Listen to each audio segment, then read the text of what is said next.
Eu quero te fazer uma pergunta. Quantos aqui são filhos de Deus, amém? Então responda a segunda. Você sabe ser filho? Você sabe ser filho? Filho de Deus? Hoje eu quero falar com vocês a respeito de um tema que parece ser tão simples de ser respondido, mas vai muito além daquilo que a gente pensa. Eu vou usar uma passagem extremamente conhecida, que é a passagem do filho pródigo. E, sinceramente, para falar bem a verdade, eu não gosto desse título que foi dado a esta parábola. Você precisa entender que, quando foram fazer a Bíblia foi dividida em capítulos e também em versículos, né? Nós sabemos disso. Mas isso foi dividido por homens. O texto bíblico ele não veio com capítulos e versículos. Isso foi feito dessa forma para identificar melhor e para que você possa encontrar melhor os textos bíblicos. Os títulos que estão em cima das passagens bíblicas, queridos, também são títulos que foram colocados, dados por homens. Então, quando você abre Lucas capítulo 15, ali a partir do 11, em cima desse trecho da Bíblia está escrito a parábola do filho pródigo. E quando a gente lê desta forma esse título, a gente foca exclusivamente em cima de um filho. O filho Gastão, o filho que pediu herança, que gastou tudo que tinha e que mais tarde voltou. Mas essa parábola não aponta apenas para um filho mais novo. A parábola também aponta para um filho mais velho, que também faz parte dessa parábola. E também aponta para um pai perdoador, que ama, que é compreensivo. Se eu fosse colocar um título nessa parábola, eu colocaria a parábola do pai amoroso. Eu acho que seria muito melhor do que o título que foi dado. Mas quando a Bíblia, nessa parábola, Jesus conta a história deste homem com esses dois filhos, a gente entende, a gente descobre rapidamente que nenhum desses dois filhos sabiam ser filhos. Eles não sabiam ser filhos. E a parábola aponta para isso, para uma visão distorcida de dois filhos a respeito de um pai. Dois filhos completamente diferentes, cada um com um jeito de pensar, com um estilo de vida e com um jeito de agir, mas que tinham o mesmo problema, a mesma deficiência, que era uma visão distorcida do pai. Bom, antes de eu seguir, eu quero ler então com você essa parábola. Eu vou pular alguns versículos, mas acompanhe comigo. Você já leu muitas vezes, já ouviu pregações a respeito disso, mas eu acredito que Deus tem algo muito especial para nós nessa manhã. E disse um certo homem tinha dois filhos. O mais moço deles disse ao pai: dá-me a parte dos meus bens que me pertence. Ele repartiu por eles a fazenda, e poucos dias depois o filho mais novo, ajuntando tudo, partiu para uma terra longínqua, e ali desperdiçou os seus bens, vivendo dissolutamente. E havendo ele gastado tudo, houve naquela terra uma grande fome, e começou a padecer necessidades. Versículo 17. E, tornando em si, ou caindo em si, disse: quantos jornaleiros de meu pai têm abundância de pão, e eu aqui pereço de fome? Levantar-me-ei, irei ter com meu pai, e dir-lhe-ei: pai, pequei contra o céu e perante ti, já não sou digno de ser chamado teu filho, faze-me como um dos teus jornaleiros. E levantando-se foi para o seu pai, e quando ainda estava longe, viu o seu pai e se moveu de íntima compaixão, e correndo lançou-se-lhe ao pescoço e o beijou, e o filho lhe disse: pai, pequei contra o céu e perante ti, e já não sou digno de ser chamado teu filho. Mas o pai disse aos servos: trazei depressa a melhor roupa, e vestilho, e pondo-lhe um anel na mão, e as alparcas nos pés, e trazei o bezerro cevado, e matai-o, e comamos, e alegremo-nos.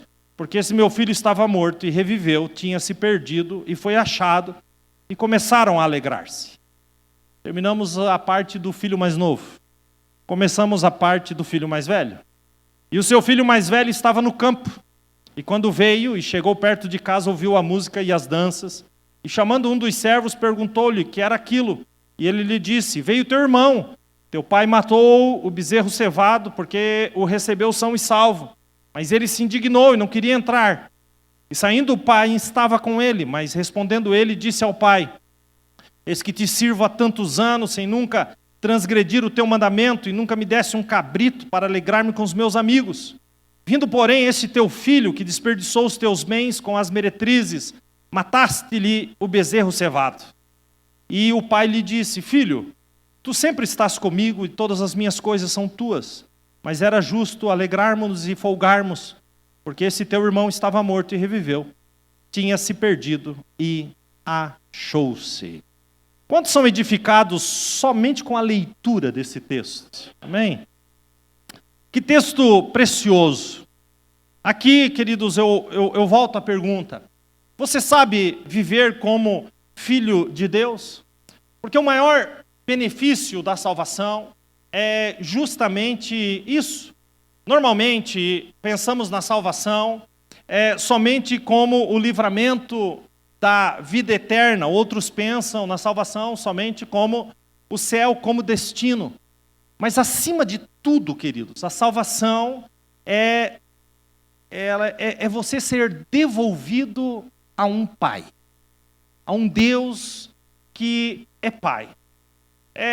Quando Jesus veio a esta terra, logo ali em João, capítulo de número 1, evangelho escrito por João, no capítulo de número 1, versículo de número 11, Jesus diz assim, aliás, João escrevendo a respeito dele diz: veio para o que era seu, os judeus, e eles não o receberam, mas a todos quanto o receberam, e está incluído eu e você, deu-lhes o direito, o poder de serem feitos filhos de Deus. Eu gosto dessa palavra poder, porque, queridos, não se trata apenas de um status, mas se trata de um poder de Deus, fazer com que você seja filho de Deus.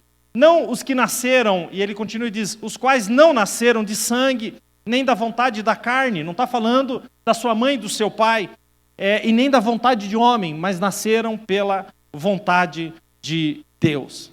A melhor coisa que podemos experimentar nessa vida e na eternidade é ser filho de Deus. Ser filho de Deus é ter um relacionamento com o Pai. E o João, que escreveu o evangelho aqui, escrito por ele sabia disso desde cedo e sabia que ser filho é ter um relacionamento com o Pai.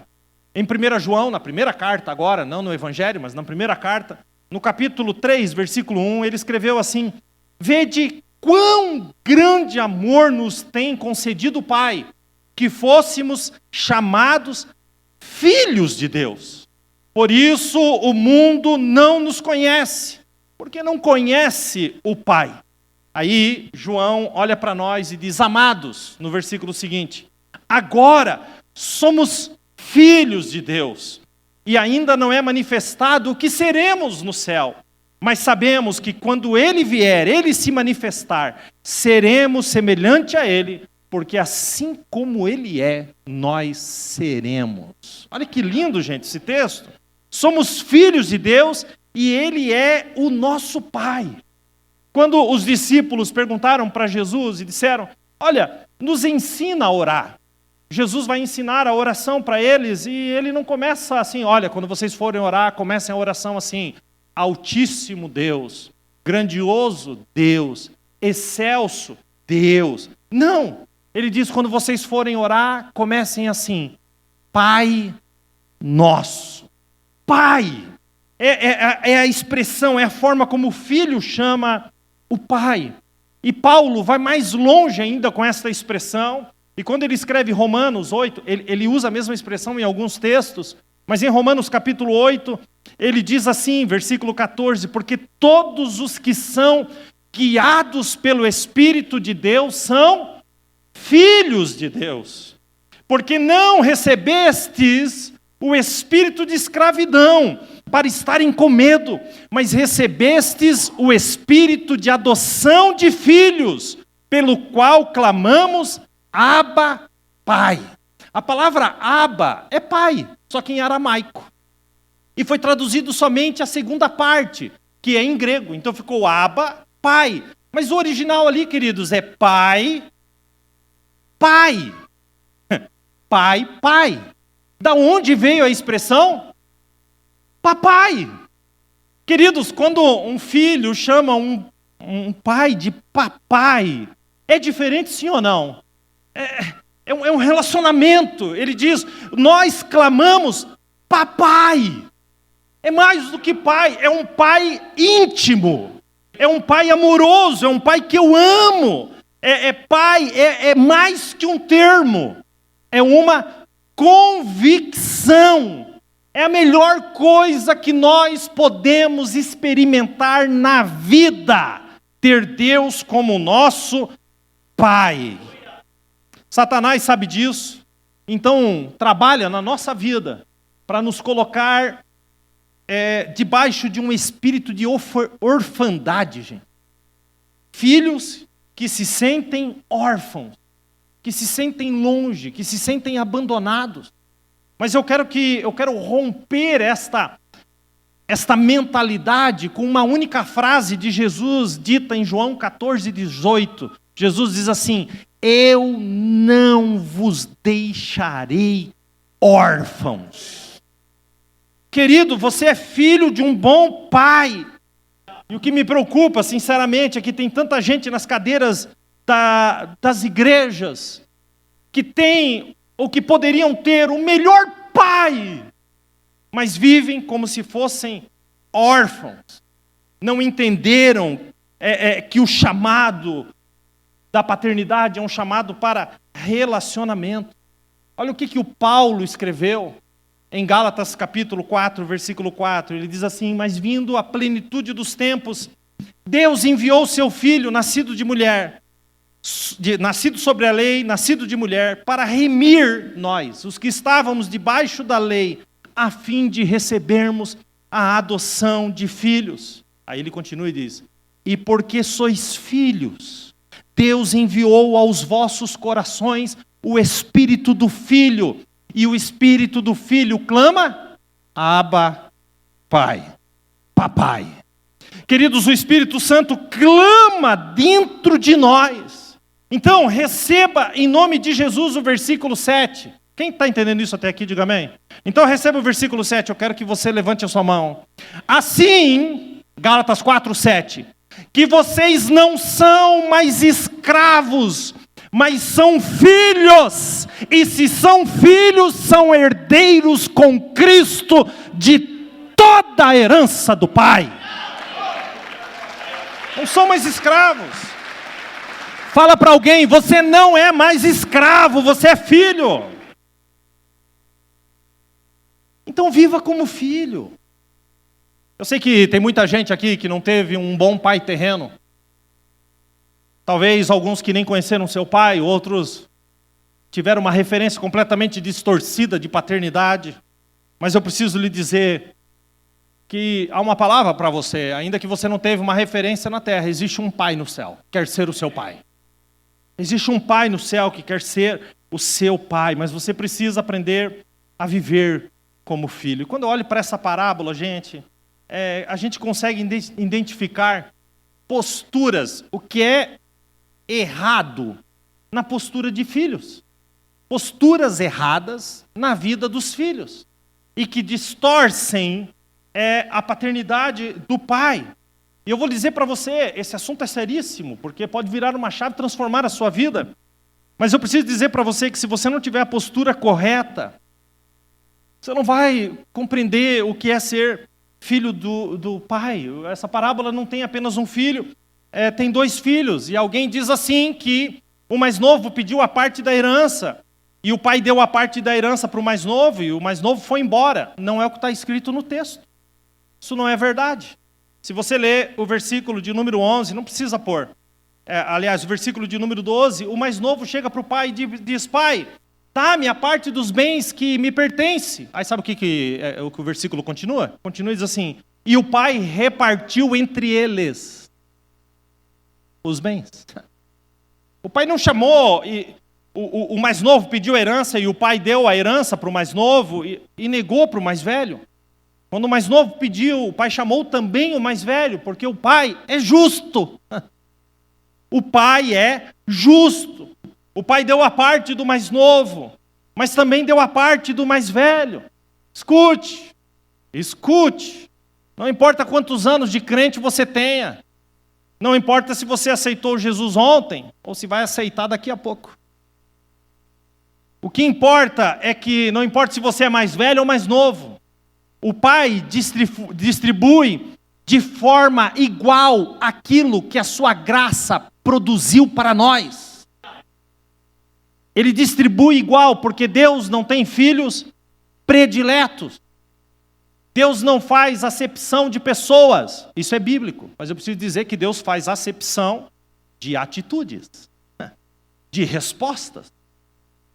Quem está entendendo, amém? Então qual foi o primeiro erro? O primeiro erro que eu identifico aqui entre os filhos. Eu identifico um erro no mais novo. E que erro é esse? Que me faz não ser o filho que tenho que ser. Colocar o foco naquilo que Deus pode dar. E não naquilo que Ele é. Os dois receberam a herança. E o texto vai dizer no versículo 13 que poucos dias depois o filho mais novo, ajuntando tudo, partiu para uma terra longínqua. Passado alguns dias, o filho olhou para aquilo que havia recebido do pai e pensou: isso é suficiente. O que o pai me deu é suficiente. Eu tenho o que eu preciso para ser feliz.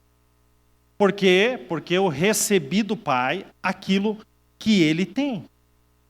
Mas o seu coração estava enganado. Porque esse filho achou que o que o faria feliz era aquilo que o pai poderia lhe dar. Mas eu quero lhe dizer aqui, e eu quero me levantar contra o exército do inferno para falar uma verdade para você. Não é verdade. Escute, o que nos faz, ou o que nos fazem, aquilo que nos faz feliz de verdade, não é o que o pai tem, é o que o pai é. Não é aquilo que ele dá, é a sua presença. Irmãos, você não ouve mais isso. Você não ouve mais isso. Você ouve que o pai é aquilo que ele dá. Mas o pai não é aquilo que ele dá. O pai é aquilo que ele é. Ele é pai. Ele é papai. Escuta o que eu vou dizer para você. Está preparado para ouvir? Não. Depois você grava isso dentro da sua cabeça, escreve num papel e põe na porta da sua geladeira. O melhor de Deus é Deus. O melhor de Deus é Deus. Quem entendeu isso? Vamos dizer juntos? O melhor é a presença do Pai, é a inspiração do Pai, é o amor do Pai, é o relacionamento do Pai. Se você vê Deus somente do ponto de vista daquilo que pode receber, você não é filho, você não descobriu o que é ser filho, você não sabe quem é o nosso Pai. Esse filho não começou a empobrecer, gente, quando ele chegou lá na terra longe, começou a gastar o dinheiro. Não, esse filho começou a empobrecer quando ele botou o pé para fora da porta. E ele perdeu a presença do pai. Ali, esse filho começa a empobrecer, longe da presença do pai. E muita gente, queridos, estão na igreja por aquilo que Deus pode dar. Vem o Senhor, ou vem a igreja, numa tentativa de resolver um problema, de fazer um saque. E às vezes se sentem tão distantes que não querem nem fazer um saque, querem fazer um empréstimo. Deus não é um atendente com cap na cabeça, atrás de um balcão. Deus é Pai. Deus é Pai. Deus é Pai. Valorize mais quem Deus é do que aquilo que Ele pode te dar. Caso contrário, seus dias estão contados e você sairá. Escute, passado alguns dias, você sairá da igreja, seja por frustração de não receber aquilo que queria, ou por ilusão de achar que aquilo que recebeu já é suficiente. Quando na verdade, Deus vai muito além disso. Eu oro de verdade para que você tenha uma experiência com o Senhor, para entender que o mais importante é a presença do Pai. E quando você entender, o teu coração vai explodir. O do salmista quase explodiu. O salmista, no Salmo 73, 25, ele diz assim, ele faz uma pergunta, ele diz assim, quem mais eu tenho no céu senão a ti? Mas peraí, gente, no céu não tem só Deus. No céu tem todos os seus anjos. E os seus anjos são os espíritos ministradores enviados para servir aqueles que hão de herdar a salvação. Os anjos são os portadores das bênçãos. Mas o salmista não quis nem saber de anjo. Ele diz assim, para mim no céu só existe tu, o meu Pai. Ele diz, eu te desejo, ó meu Deus, mais do que qualquer outra coisa na terra. Isso é ser filho. Minha saúde, escute aqui, Salmo 73, 26. Minha saúde pode acabar, o meu espírito pode fraquejar, mas Deus continua sendo a força do meu coração, e Ele, o meu Deus, é a minha herança para sempre. Vocês sabem a história de Moisés, que chegou um determinado momento que o povo era tão rebelde, que Deus chama Moisés e diz assim para ele, lá em Êxodo 33, 3, diz, olha, eu não vou viajar mais com vocês. Porque esse povo é muito teimoso e é rebelde, e se eu estiver com vocês, viajando com vocês, eu certamente destruirei esse povo por causa do seu pecado. E aí, Moisés olha para Deus e diz assim para o Senhor.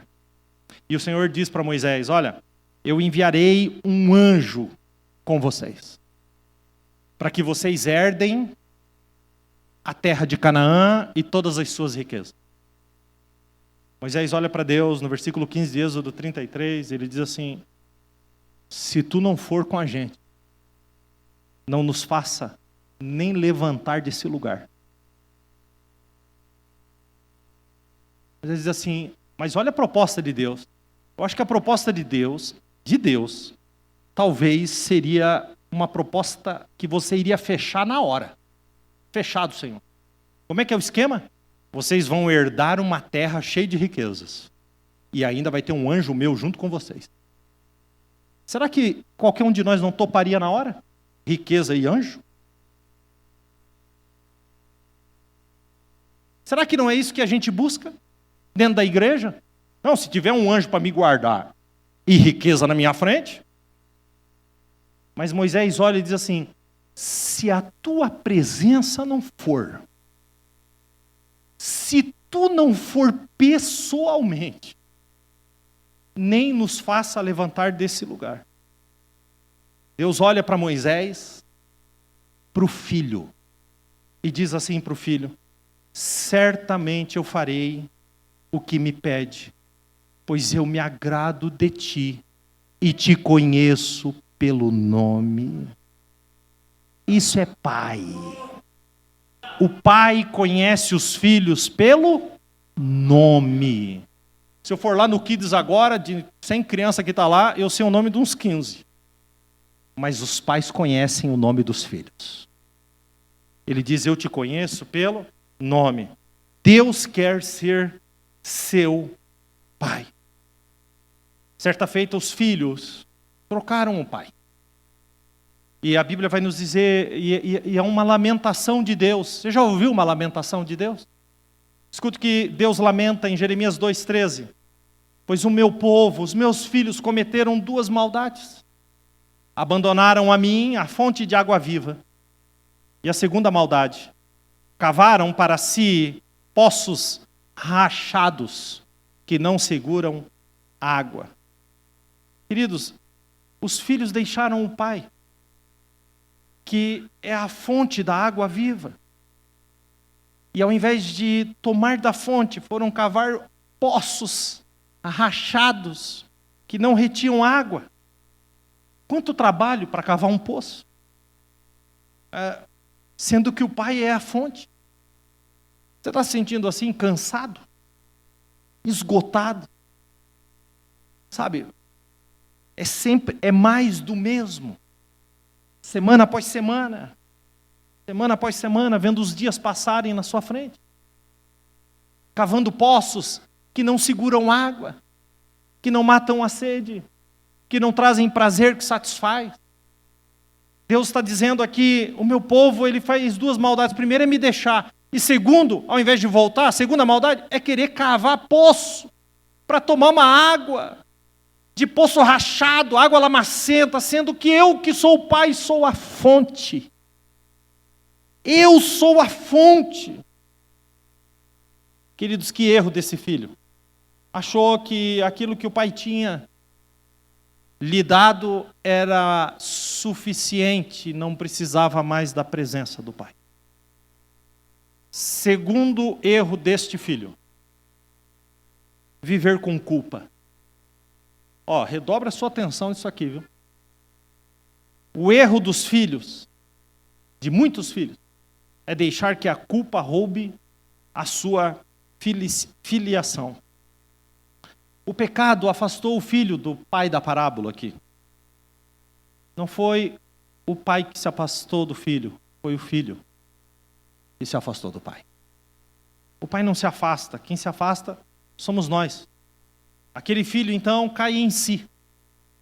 Depois de perder tudo, ele diz, levantar-me-ei, grava bem essa frase, e irei ter com meu pai, e lhe direi, pai, pequei contra o céu e perante ti. Gente, essa frase é fantástica. Essa frase deveria estar na boca de todos nós. Por quê, pastor? Porque aquele filho, primeira coisa, decidiu se levantar. Segunda coisa, aquele filho reconheceu o seu pecado. Terceira coisa, aquele filho se arrependeu do seu pecado. Não só reconheceu, mas se arrependeu. E a quarta coisa, ele decidiu confessar o seu pecado. Olha que potente. Está indo muito bem. Mas no versículo seguinte, esse filho dá um sinal de que ele ainda não havia entendido. Ele diz que ao chegar diante do pai, ele diria, não sou mais digno de ser chamado seu filho. Mas me faça como um dos teus trabalhadores, como um dos teus escravos. Queridos, essa segunda parte está carregada de culpa. Ele está dizendo, eu não sou mais digno. Trata-me como um dos teus escravos. Tem muita gente dentro das igrejas, essa frase é genérica, né? Então eu vou concentrar essa frase. Tem muita gente aqui nessa manhã, debaixo desse teto, querido, que vivem como escravos por causa da culpa.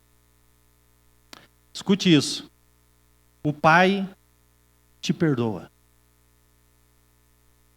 Aquele filho toma uma decisão. Eu caí em mim, eu me arrependo dos meus pecados. Eu quero pedir perdão pelos meus pecados. Mas diante daquilo que eu fiz, eu não posso ser chamado de filho. Olha a culpa. Não posso ser chamado de filho. Eu reconheço tudo. E assim, eu quero até estar diante de Deus, diante do Pai. Mas eu sei que não dá para ser filho. Culpa.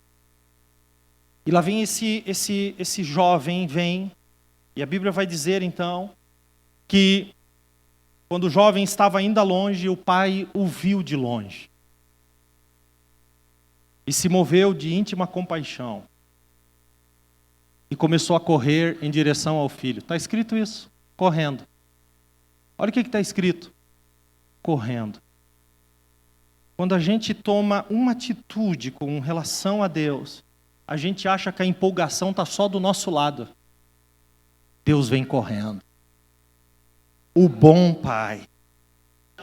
E a Bíblia diz que ele se lançou. Essa palavra lançar, querido, a mesma palavra é usada na Bíblia em outros textos para dizer saltar. Antes dele chegar no filho, ele saltou no pescoço do filho. E a Bíblia diz que ele o beijou. Filho fedido, estava morando com porcos, mas o pai o beijou. Está fedendo, mas é meu. Está sujo, mas é meu. Errou, mas voltou para mim. O filho é meu. O filho é meu. O pai está agarrado no pescoço e o filho vai começar o discurso ensaiado. Conhece alguém assim, não? Dobra o joelho e faz a oração ensaiadinha. Ensaiadinha a oração. E ele olha para o pai e disse: Pai, pequei contra o céu e perante ti. Amém. Não sou mais digno de ser chamado seu filho. Olha a culpa. E o pai olha para ele e lhe responde, sem falar nenhuma palavra. Porque tem horas que Deus não nos fala nada. Deus apenas age. Deus não fala nada, Deus só age. E o pai lhe respondeu com uma atitude. O filho está aqui dizendo: não sou mais digno de ser chamado seu filho. Pai, chamou os seus trabalhadores e disse: tragam uma roupa nova para o meu filho. E a roupa fala de dignidade. Aquele filho indigno recebe a dignidade. Ele diz: ponha o anel no seu dedo. O dedo fala de identidade. Porque era no anel que vinha a marca da família. Era a assinatura da família. Quando ele diz: põe o anel de volta, ele está dizendo: eu estou devolvendo para ele a filiação. Ele é o meu filho. Coloque sandálias nos pés. Há muitos anos atrás, eu fiquei 6 meses solteiro, sem morar com os meus pais. E eu cheguei aqui na cidade de Londrina, meus pais já estavam aqui há 6 meses. E lá em Joinville, tinha, na época, não sei se tem ainda, mas na época, gente, eram ruas de terra, então tinha um costume. Ninguém entrava dentro da casa de ninguém calçado. Então, às vezes, tinha um aniversário na casa de alguém e juntava 50 calçados pro lado de fora, assim, ó. Porque dentro da casa ninguém colocava o pé com o calçado. Era um costume. A gente chegava na casa da tia, do tio, tirava o calçado para entrar na casa. Era assim. Isso era um costume de todo mundo. Era assim. E depois de 6 meses que eu estava sem morar com os meus pais, eu ainda estava vindo para cá, solteiro, estava vindo para cá. E aí o meu pai me pegou na rodoviária aqui em Londrina e me levou para casa, uma casa que eles já estavam morando há mais de 6 meses. E quando eu cheguei da rodoviária com meu pai, quando eu cheguei na porta da sala dessa casa que eu não conhecia, mas era a casa do meu pai, eu fui fazer menção de tirar o sapato, que era algo normal. E quando eu fui fazer esse movimento para tirar o calçado, o meu pai colocou a mão no meu ombro e disse assim: não tira o calçado, porque essa casa é sua.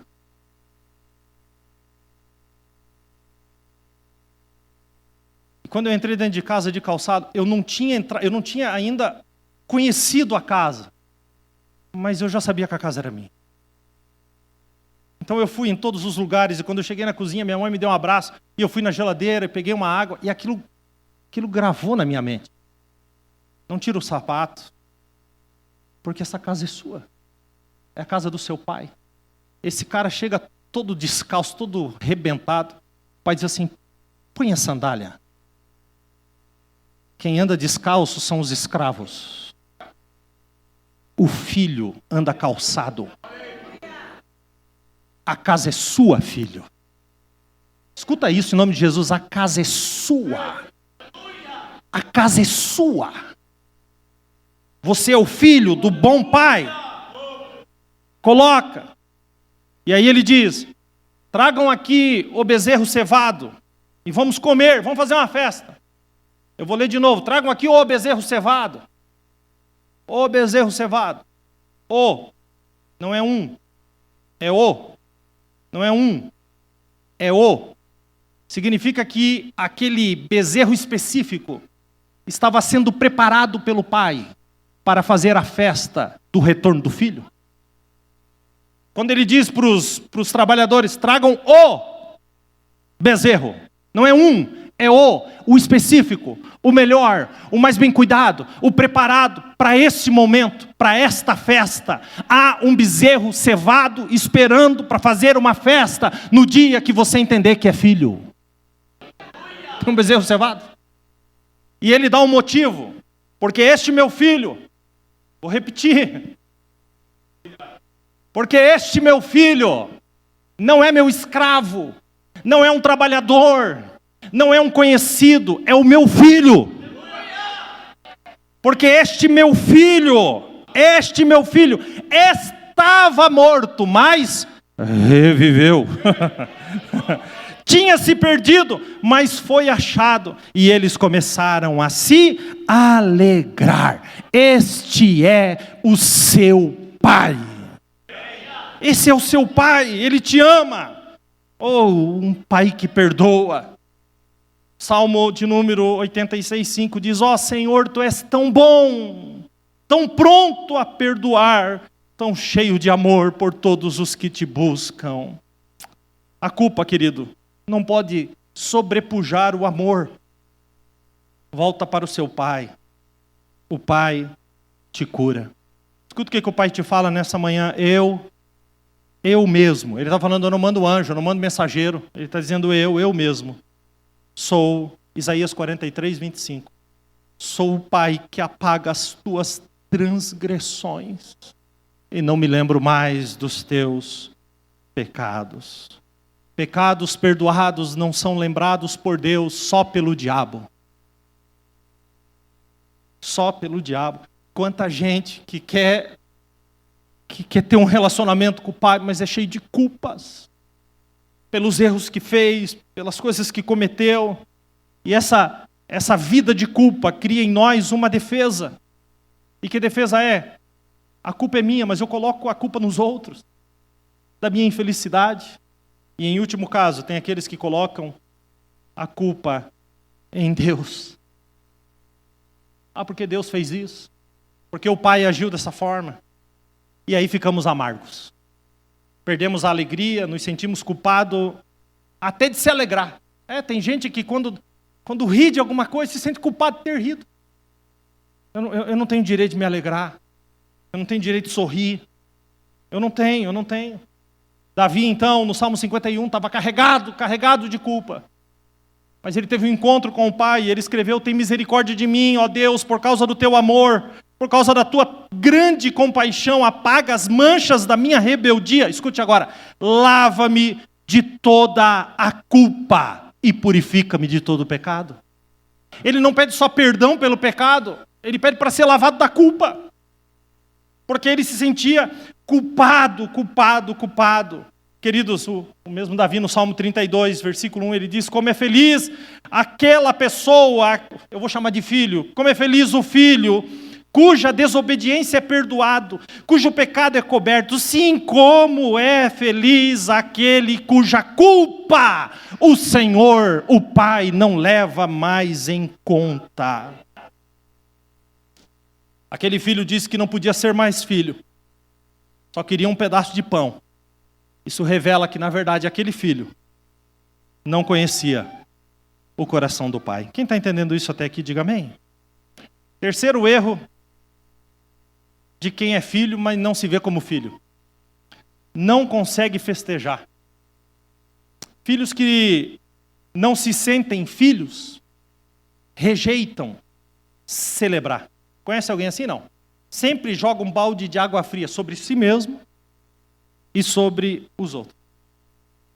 E agora eu entro no filho mais velho. Ele volta do campo, estava trabalhando, porque a mentalidade do filho mais velho é de performance.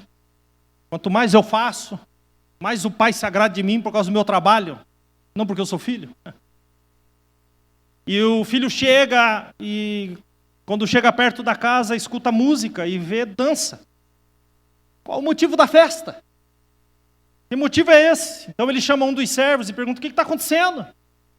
E o servo avisa: o teu irmão veio e teu pai mandou matar o bezerro cevado, porque o recebeu são e salvo.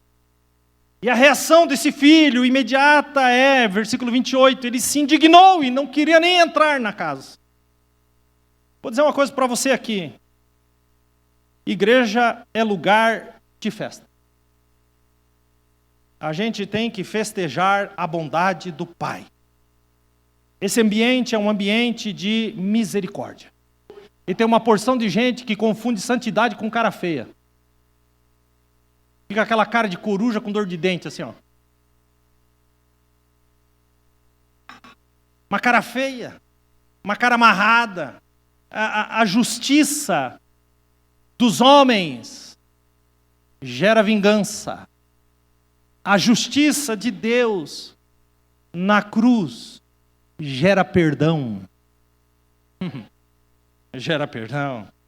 A casa que tem perdão tem alegria e festeja. Eu vou falar uma frase aqui que tem gente que vai arrepiar, vai dizer assim, pastor, isso aí é heresia. Eu vou falar mesmo assim.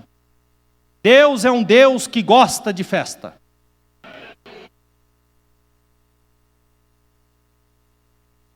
Se essa frase te ofende, e você está brabo comigo, fica brabo com a palavra de Deus aqui, ó. Eu vou botar a Bíblia para você não ficar tão brabo comigo, e você fica brabo com... Final da parábola das 100 ovelhas. Versículo 7 de Lucas 15. Há mais alegria no céu por causa do pecador perdido que se arrepende do que por 99 justos que não precisam se arrepender. Vou repetir de novo. Há mais alegria no céu. Final da parábola da dracma perdida. Versículo 10 de Lucas 15. Há alegria na presença dos anjos de Deus quando um pecador se arrepende. Final da parábola que nós estamos pregando hoje. O filho mais velho chega na casa e ouviu músicas e danças.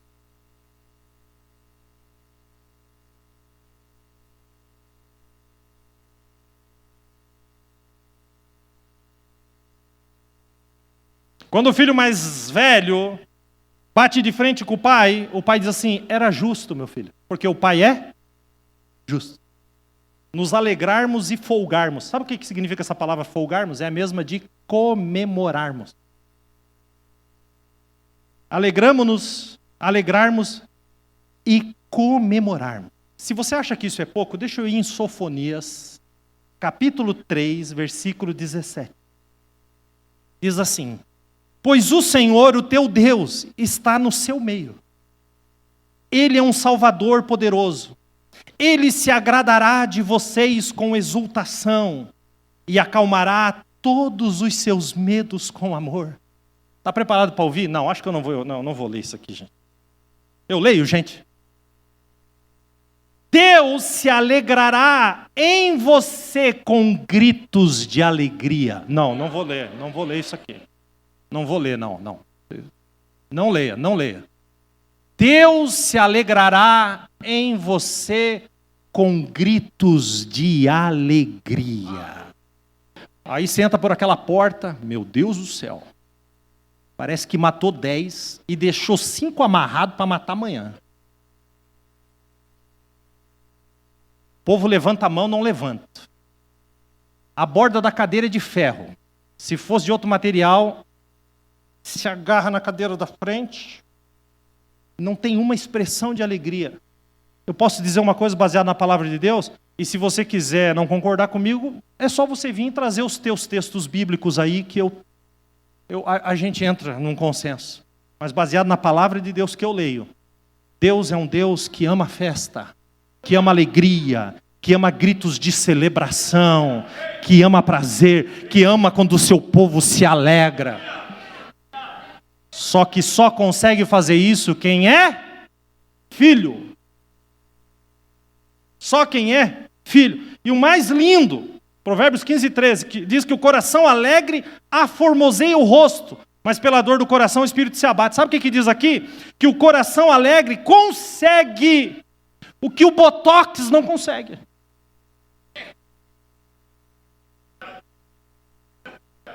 O coração alegre aformoseia o rosto.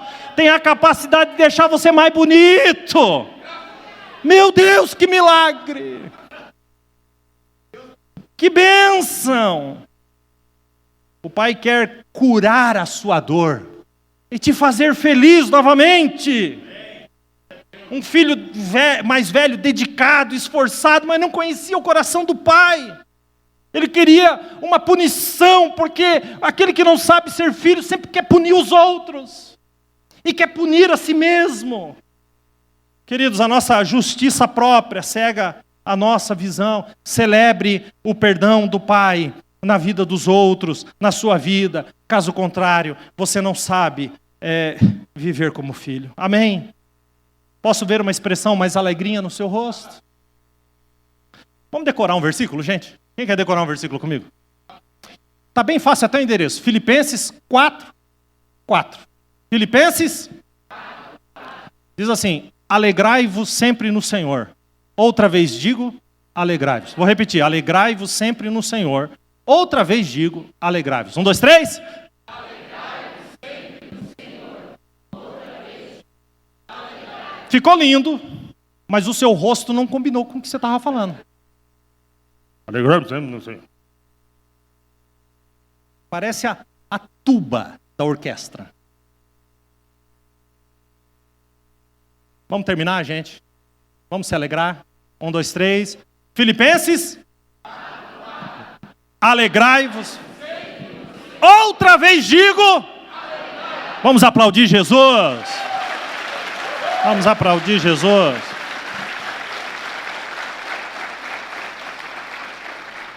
Quarto erro do filho. Estou quase terminando. Na verdade não estou, mas estou falando isso para vocês se acalmando.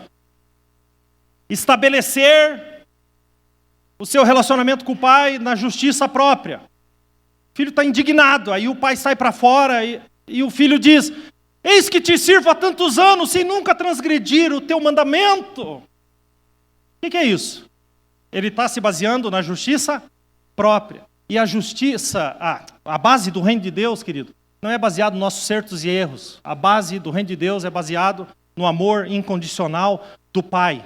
Somos amados e ponto final. Somos amados e ponto final. E o ponto final é uma gota do sangue de Jesus derramado na cruz do Calvário. Somos amados.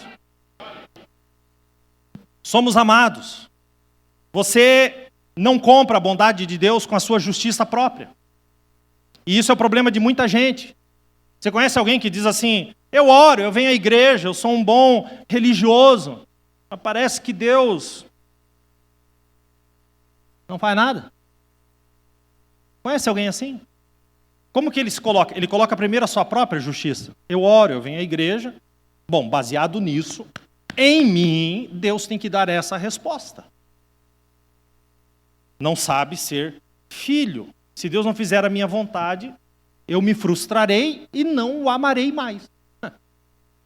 Basicamente é isso. Vivemos em uma geração de gente frustrada com Deus, que se baseia em sua própria justiça. Tem muita gente, crente, que acredita que se fosse Deus faria melhor. Vocês acreditam que tem? Então, como não pode ser Deus, tem muita gente que para de acreditar em Deus. Diz: não, então não acredito mais.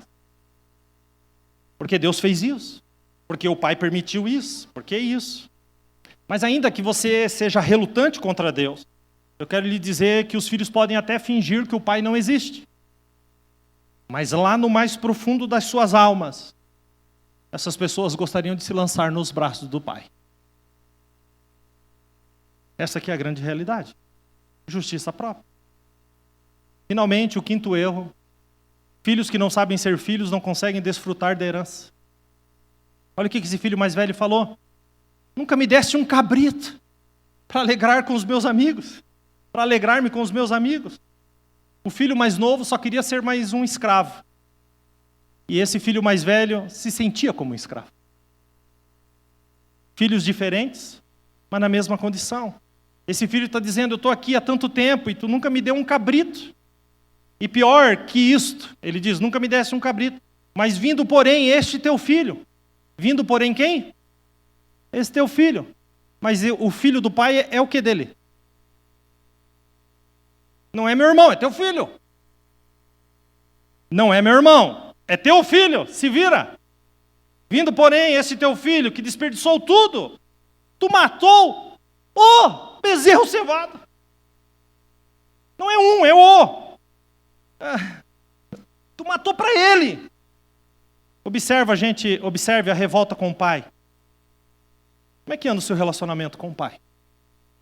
Você dobra o teu joelho e põe para fora todas as tuas revoltas? Esse filho estava cansado de tanto trabalhar. Talvez você esteja correndo de um lado para o outro e ainda dizendo que pai injusto eu tenho. Mas vem a resposta do pai para esse filho. E o pai disse: meu filho. Que lindo, né? Ele não deu nenhum outro adjetivo para esse filho. Ele chamou esse filho do jeito que ele chamou o primeiro filho. Ele disse: meu filho. Eu gostaria que você, aí, sentado, fechasse seus olhos só por um instante, baixasse a sua cabeça. E eu gostaria que, só por um instante, você ouvisse além da minha voz. Ouvisse a voz do Pai, dizendo nessa manhã: meu filho,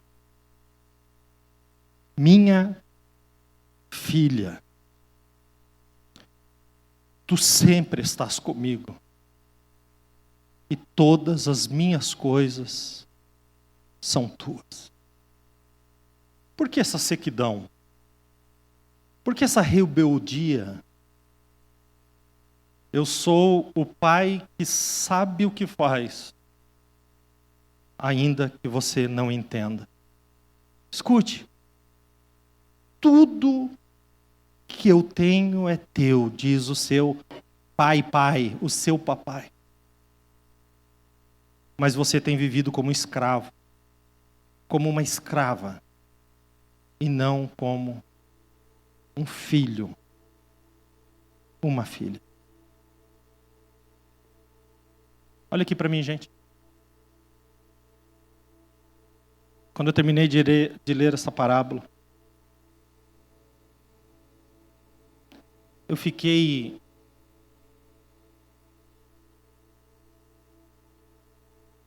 eu disse: espera aí, Senhor, tem alguma coisa de errado? Como assim? Não pode acabar assim.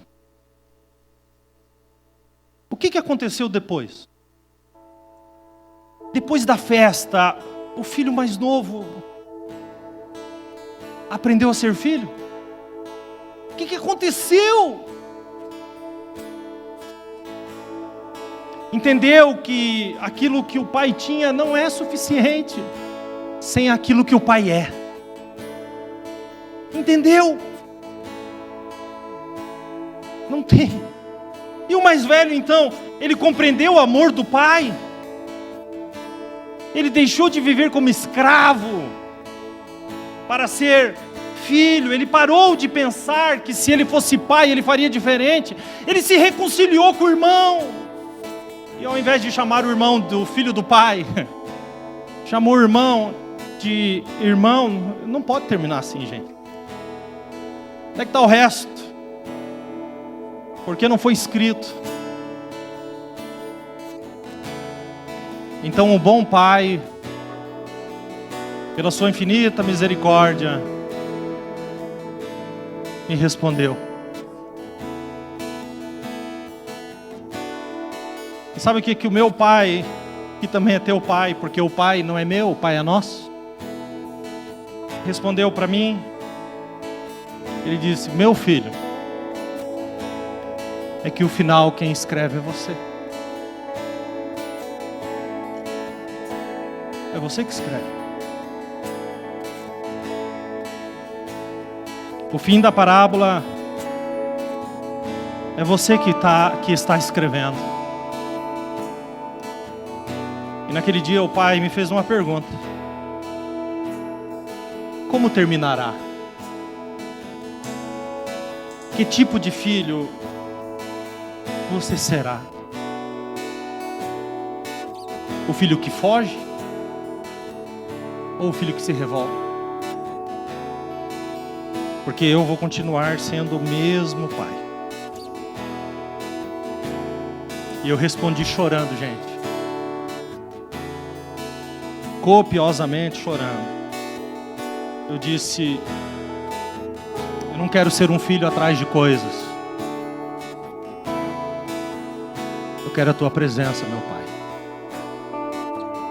Eu disse: eu não quero trabalhar na tua casa. E eu fui mais longe e eu disse: eu não quero nem ser pastor,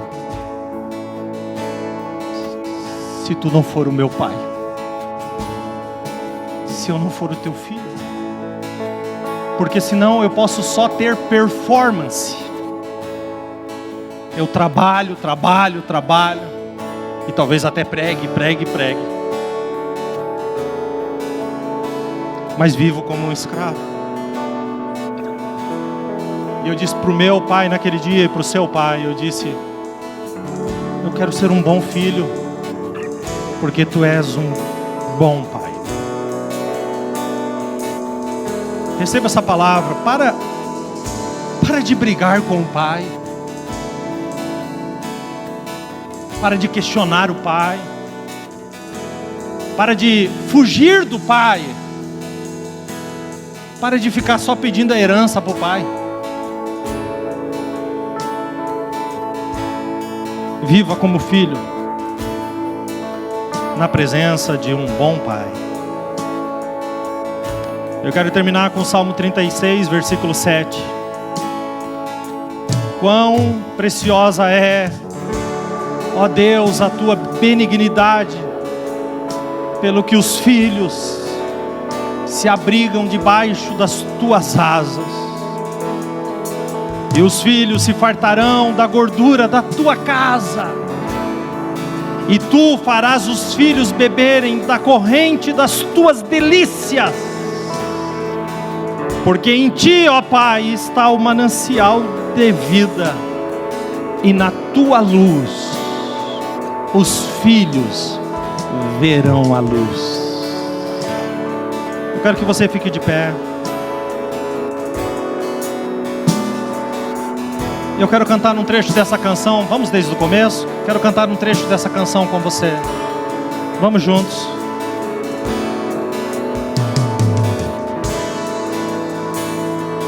Eu ouvi mil histórias de como alguns vêm a ti, mas eu ouvi tua doce voz na escuridão me dizendo que se agrada de mim, que nunca estou só.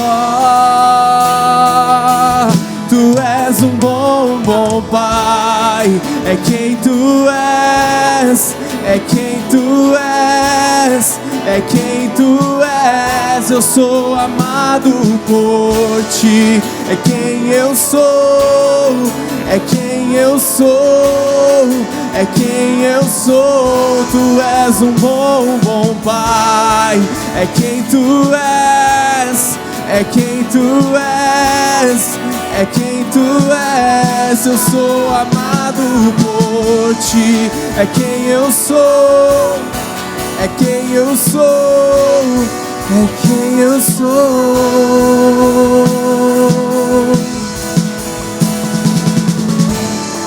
Eu sei que muitos procuram respostas em todo lugar, mas eu sei que nós procuramos respostas, só tu podes dar. Tu sabes tudo que eu preciso antes de eu falar. Vamos juntos.